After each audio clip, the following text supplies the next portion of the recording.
There seems to be a conflict between feminism, one supporting the ban of burqa, and the other opposing it. I will take your comments right after these two videos. I believe that burqa or Islamic veil is a sign of oppression. So I, of course, do not advise any woman should wear this.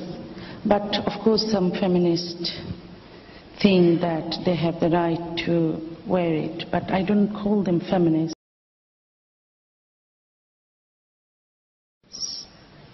You know, of course some feminists, I don't actually like to call them feminists, because if they think that they should be treated as sexual object, and then they do not believe in equality between men and women. And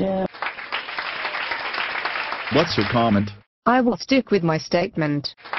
Do you know, Burkha is a feminist who is against banning of burqa? Yes, she is one of those so-called feminists. It is easier said than done. What does she think of herself, stealing my thunder from this show?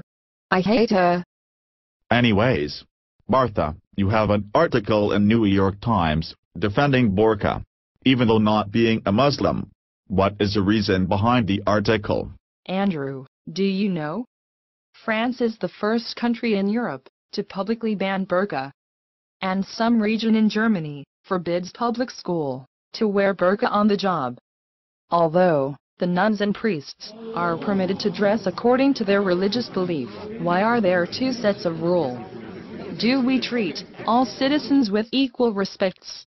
My article is about disproving the banning of burqa. Burkha, it is a matter of national security. In public place, people are required to show their face. I agree.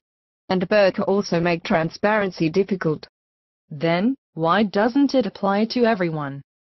For example, in cold weather, when we walk, we pull down our hats over our ears and eyebrows.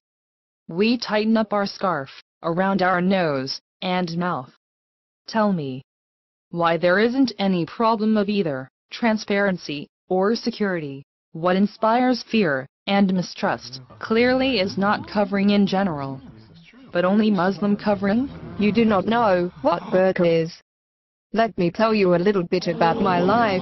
I was born in 1962 to a Muslim family in a small town called Mymensing. Taslima, enough with your story, please. Come to the point. My point is, burqa is a symbol of male domination that objectify women. Andrew, frankly, no offense to Taslima. People who make these arguments don't know much about Islam, and the most amazing flaw in that argument is that our society is filled with symbols of male supremacy, which treat women as objects, such as sex magazines, nude photos, tight jeans, high heels, plastic surgery. Our media culture is not much of this done to satisfy men. Aren't these objectifying women? True. There is no point in denying it. Supporters of the banning of burqa even participate in them, instead of protesting. Both burqa and sexism dehumanize women to mere sexual objects. Let's say someone force you to wear bikini just to make you look good and get benefit, as used in advertisement. What do you have to say? This is a pure case of sexism. These people will treat me as sex object. We should never let these men take advantage of us. Taslima, now you are contradicting with your own philosophy. How is that? On one hand, you are saying women shouldn't be treated as sex object. On the other, you are doing the same. By opposing against burqa, you are telling women how to dress, how to live their life. It's another way of controlling women.